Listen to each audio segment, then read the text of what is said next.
السلام عليكم ورحمة الله وبركاته. أشهد أن لا إله إلا الله وحده لا شريك له وأشهد أن محمدا عبده ورسوله. أما بعد فأعوذ بالله من الشيطان الرجيم. بسم الله الرحمن الرحيم. الحمد لله رب العالمين الرحمن الرحيم مالك يوم الدين. إياك نعبد وإياك نستعين. اهدنا الصراط المستقيم صراط الذين أنعمت عليهم غير المغضوب عليهم ولا الضالين. പ്രിയമുള്ള സഹോദരങ്ങളെ, നമ്മുടെ പ്രിയങ്കരായ ഇമാം ഹസ്രത്ത് ഖലീഫത്തുല്ലാ മുനീർ അഹ്മദ് അസീം അല്ലാഹു തആല ബിനുസിൽ അസീസ് നൽകുന്ന വിശുദ്ധ ഖുർആൻ പാഠങ്ങളുടെ തുടർച്ച സൂറ ബഖറയിലെ 67-ാമത്തെ വചനത്തിൻ്റെ വിശദീകരണത്തിൻ്റെ അവസാന ഭാഗത്ത് ഹസ്രത്ത് ഖലീഫത്തുല്ലാ പറയുന്നു, but in the field of spirituality, ആത്മീയ രംഗത്ത്, in the kingdom of Allah, അള്ളാഹുവിൻ്റെ ഭരണാധികാരത്തിൽ, ദ സുപ്രീം വൺ, അവൻ പരമാധികാരിയാണ്. Do you think that man won't be punished? മനുഷ്യരെ ശിക്ഷിക്കാതെ വിടും എന്ന് നിങ്ങൾ വിചാരിക്കുന്നുണ്ടോ? This verse applied not only to the Jews. ഈ വചനം ജൂതന്മാർക്ക് വേണ്ടി മാത്രമുള്ളതല്ല. But like I mentioned in the preceding verse, മുൻകടന്ന വചനത്തിൽ ഞാൻ സൂചിപ്പിച്ചതുപോലെ, പരാമർശിച്ചതുപോലെ, it applies also to the people of the Ummah of the Holy Prophet Muhammad sallallahu alaihi wasallam. ഇത് ജ്യൂസിന് വേണ്ടി മാത്രമുള്ളതല്ല, മുഹമ്മദ് മുസ്തഫ സല്ലല്ലാഹു അലൈഹി വസല്ലമയുടെ ഉമ്മത്തിനും ബാധകമായ കാര്യമാണ്. മോർ ദാൻ 14,000 years back, 1400 വർഷങ്ങൾക്ക് മുമ്പ് മുതൽ തന്നെ മുസ്ലിം ഉമ്മത്തിനും ഈ കാര്യങ്ങൾ ബാധകമായിട്ടുള്ളത് തന്നെയാണ്. അതായത് വിശുദ്ധ ഖുർആനിൽ കൽപ്പനകൾ പുറപ്പെടുവിക്കുന്നു, അതുപോലെ മുൻകാല ഗ്രന്ഥങ്ങളിലും കൽപ്പന പുറപ്പെടുവിച്ചപ്പോൾ അവർ സ്വീകരിച്ച നിലപാടുകൾ അത് വളരെ മോശമായി പോയി. അതിൽ നിന്നും അവർക്ക് ശിക്ഷ നേരിടാതെ അവർക്ക് രക്ഷപ്പെടാമെന്ന് അവർ കരുതുന്നുണ്ടോ? ഈ കാര്യങ്ങളാണ് ചോദിക്കുന്നത്. അപ്പം മുൻകാലങ്ങളിൽ സംഭവിച്ചത് അല്ലാഹു തആല അവൻ്റെ ആത്മീയ ലോകത്ത് നടപ്പിലാക്കിയ കാര്യങ്ങൾ പിൽക്കാലങ്ങളിലും അവ തുടർന്നുകൊണ്ടിരിക്കുകയാണ്, അത് നടപ്പിലാക്കിക്കൊണ്ടിരിക്കുകയാണ്. This happen before the advent of Islam. ഇതിൽ പരാമർശിച്ച കാര്യങ്ങളൊക്കെ സംഭവിച്ചത് ഇസ്ലാമിൻ്റെ ആഗമനത്തിന് മുൻപാണ്. In the early times of Islam, ഇസ്ലാമിൻ്റെ പ്രാരംഭം ആരംഭിക്കുന്നതിന് മുമ്പ്. And will be applied also in the future till the end of time. ലോകാവസാനം വരെയും ഈ കാര്യങ്ങളൊക്കെ നടപ്പിലാക്കുന്ന കാര്യങ്ങളാണ്, നടപ്പിലാക്കേണ്ട കാര്യങ്ങളാണ്, നടപ്പിലായിക്കൊണ്ടിരിക്കുന്ന കാര്യങ്ങളാണ്. Whenever Allah sends messengers, അല്ലാഹു തആല എപ്പോഴൊക്കെ ദൂതന്മാരെ നിയോഗിക്കുമോ, after our beloved prophet Muhammad സല്ലല്ലാഹു അലൈഹി വസല്ലം, മുഹമ്മദ് മുസ്തഫ സല്ലല്ലാഹു അലൈഹി വസല്ലമയ്ക്ക് ശേഷം എപ്പോഴൊക്കെ അല്ലാഹു തആല അവൻ്റെ ദൂതന്മാരെ ഭൂമിയിലേക്ക് നിയോഗിക്കുമോ ആ സമയത്തൊക്കെ സംഭവിക്കുന്ന കാര്യങ്ങൾ തന്നെയാണ്. ബട്ട് മുസ്ലിം ഉമ്മത്ത് അങ്ങനെ ആരും വരത്തില്ല എന്ന് പറഞ്ഞ് ആ വചനം അതങ്ങ്, ഇത് സൂമ് പോയല്ലോ നമ്മൾ.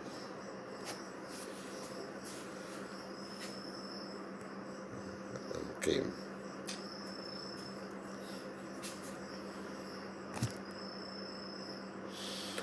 after all Muhammad sallallahu alaihi wasallam. But as the latter part of the verse, ഈ വചനത്തിൻ്റെ അവസാന ഭാഗത്ത് പോയിൻറ്റ്സ് ഔട്ട്, സൂചിപ്പിക്കുന്നത് only such men benefit. ഒരു വിഭാഗം ആളുകൾക്ക് മാത്രമേ ഈ ഉപദേശങ്ങളൊക്കെ പ്രയോജനം ചെയ്യുകയുള്ളൂ. ബൈ പണിഷ്മെൻറ്റ്, ഈ ശിക്ഷ നൽകുന്നതിലൂടെ, are as God fearing who guard against evil, തെറ്റായ കാര്യങ്ങളിൽ നിന്ന് സൂക്ഷ്മത പാലിച്ച് അകന്ന് ദൈവത്തെ ഭയപ്പെടുന്നവർക്ക് മാത്രമേ ഈ ശിക്ഷ കൊണ്ട് പ്രയോജനം ഉണ്ടാവുകയുള്ളൂ. ശിക്ഷ നടപ്പിലാക്കുമ്പോൾ രണ്ട് രീതിയിലാണ് അതുകൊണ്ട് പ്രയോജനമെന്ന് ഇന്നലെ അതിൻ്റെ വിശദീകരണത്തിൽ പറയുകയുണ്ടായി. അതായത് കുറ്റക്കാരൻ അവൻ സ്വയം അതിന് വേദന അനുഭവിക്കുമ്പോൾ ആ തെറ്റിൽ നിന്നും അവൻ സംസ്കരിച്ച് അതിൽ നിന്നും മാറാനുള്ള സാധ്യതയാണ് ശിക്ഷ നടപ്പിലാക്കുന്നതിലൂടെ ഒന്ന്. മറ്റൊന്ന്, മറ്റുള്ള ആളുകൾക്ക് ഈ ശിക്ഷ കാണുമ്പോൾ ഒരു ഗുണപാഠമാകാൻ ഈ തെറ്റ് നമ്മൾ ചെയ്യാൻ പാടില്ല എന്ന്. അപ്പോൾ അപ്രകാരം നടപ്പിലാക്കിയ ഈ ശിക്ഷകളിൽ നിന്നും ഗുണപാഠം ഉൾക്കൊണ്ടുകൊണ്ട് നമ്മളിലേക്ക് ഇത് കടന്നു വരാതിരിക്കുവാൻ വേണ്ടി മുസ്ലിം ഉമ്മത്തിലും ഓരോ നൂറ്റാണ്ടിലും അല്ലാഹു തആല തൻ്റെ നിയോഗിതനെ നിയോഗിച്ചുകൊണ്ട് ഇത് അവരെ ബോധ്യപ്പെടുത്തും. അവർ അത് സ്വീകരിക്കുന്നില്ല എങ്കിൽ തീർച്ചയായിട്ടും അവരിലേക്ക് ആ ശിക്ഷ കടന്നു വരിക തന്നെ ചെയ്യുന്നതാണ്. തുടർന്നുള്ള 68-ാമത്തെ വചനത്തിൽ അല്ലാഹു തആല പറയുന്നു, അഊദു ബില്ലാഹി മിനശ് ശൈത്താനിർ റജീം വഇദ് ഖാല മൂസാ ലിഖൗമിഹി ഇന്നല്ലാഹ യഅ്മുറുക്കും അൻ തദ്ബഹു ബഖറതൻ ഖാലൂ അതത്തഖിദുനാ ഹുസുവൻ ഖാല അഊദു ബില്ലാഹി അൻ അകൂന മിനൽ ജാഹിലീൻ. വഇദ് ഖാല മൂസ അലൈഹിസ്സലാം പറഞ്ഞ സന്ദർഭം. And when Musa said to his people, إذ قال موسى لقومه إن الله يأمركم أن تذبحوا بقرة. Surely Allah commands you that you should sacrifice a cow. ഒരു പശുവിനെ അറക്കുവാൻ, ബലി അർപ്പിക്കുവാൻ നിശ്ചയമായും അല്ലാഹു നിങ്ങളോട് കൽപ്പിക്കുന്നു എന്ന് മൂസ അലൈഹിസ്സലാം തൻ്റെ ജനതയോട് പറഞ്ഞ സന്ദർഭം. ഖാലു, അപ്പോൾ അവർ പറഞ്ഞു, ദേ സെഡ്, അതത്തഖിദുനാ ഹുസുവൻ, ഡു യു റിഡിക്യൂൾ അസ്, ഞങ്ങളെ എന്തോ നീ പരിഹസിക്കുകയാണോ, നീ ഞങ്ങളെ കളിയാക്കുകയാണോ, ഒരു പശുവിനെ അറക്കണം പോലും എന്നുള്ള ഒരു ദാർഷ്ട്യമുണ്ടല്ലോ അത് പറയുന്നത്. ഹീ സെഡ്, അല്ലാഹു തആല പറഞ്ഞു, അദ്ദേഹം പറഞ്ഞു, മൂസ അലൈഹിസ്സലാം പറഞ്ഞു, അഊദു ബില്ലാഹി അൻ അകൂന മിനൽ ജാഹിലീൻ, I seek the protection of Allah from being one of the ignorance. അജ്ഞന്മാരിൽ പെട്ടുപോകാതിരിക്കുന്നതിന് വേണ്ടി ഞാൻ അള്ളാഹുവിൽ അഭയം പ്രാപിക്കുന്നു എന്ന് മൂസ അലൈഹിസ്സലാം പറഞ്ഞു. അപ്പോൾ ഒരു മൃഗത്തെയും ഒരു പശുവിനെയും നിങ്ങൾ ദൈവവഴിയിൽ ബലിയർപ്പിക്കൂ എന്ന് അവരോട് കൽപ്പിച്ചപ്പോൾ അവർ അതിനുടനെ ഒരു ന്യായം കണ്ടെത്തി. ഞങ്ങളത് സ്വീകരിക്കത്തില്ല, ഞങ്ങൾ എന്തുവാ നീ പറയുന്നത്, എന്തുവാ ഞങ്ങളെ കളിയാക്കുന്നു. ചില ആളുകളൊക്കെ ധാർഷ്ട്യത്തോടു കൂടി മതത്തെ സമീപിക്കുന്നത് നമുക്ക് കാണാം. താൻ എന്താണോ ഇച്ഛിക്കുന്നതും ആഗ്രഹിക്കുന്നതും അത് പറയുകയും പ്രവർത്തിക്കുകയും ചെയ്യുന്ന, അതങ്ങനെയല്ലെങ്കിൽ താനില്ല എന്നുള്ള ഒരു ഭാവത്തിൽ.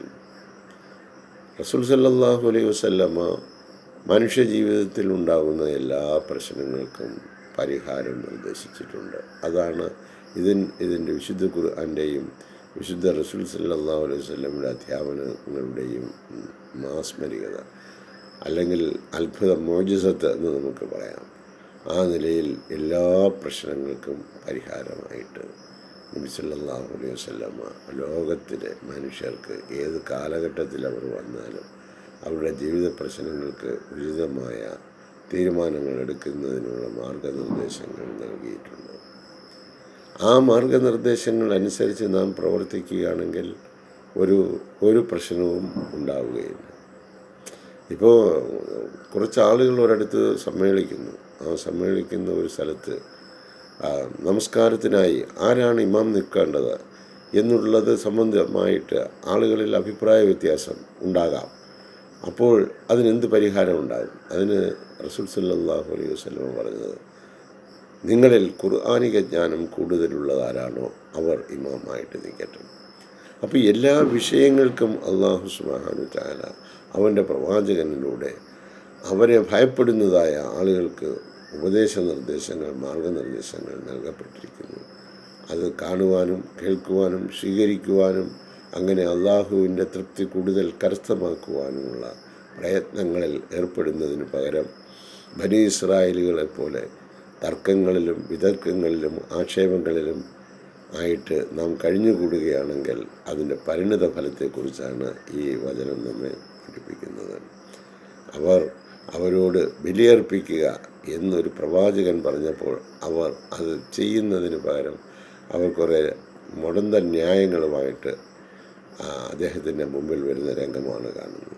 ഇതൊക്കെ തന്നെയല്ലേ നമ്മളും നമ്മുടെ മുമ്പിലേക്ക് ഒരു ദൂതനെ അള്ളാഹു നിയോഗിച്ചപ്പോൾ നടത്തിക്കൊണ്ടിരിക്കുന്നത്, കാട്ടിക്കൊണ്ടിരിക്കുന്നത്. ഒരുപക്ഷെ ബനി ഇസ്രായേലുകൾ 72 കക്ഷികളായി പിരിഞ്ഞപ്പോൾ എൻ്റെ ഉമ്മത്തികൾ 73 കക്ഷികളായി പിരിയുമെന്ന് പറഞ്ഞതിൻ്റെ കാരണവും ഇത് തന്നെയായിരിക്കും.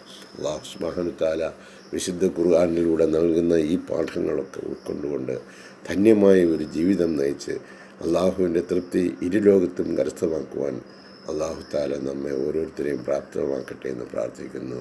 കേട്ടുകൊണ്ടിരിക്കുന്ന നിങ്ങൾക്കെല്ലാവർക്കും ഇതിലെ പാഠങ്ങൾ ശരിയായ നിലയിൽ മനസ്സിലാക്കിക്കൊണ്ട് ജീവിതം നന്നാക്കി തീർക്കുവാനും അത് മറ്റുള്ളവരിലേക്ക് പകർന്നു നൽകുവാനുമുള്ള തൗഫീക്ക് നൽകട്ടെ എന്ന് പ്രാർത്ഥിച്ചുകൊണ്ട് ഈ വാക്കുകൾ ഇന്നിവിടെ അവസാനിപ്പിക്കുന്നു.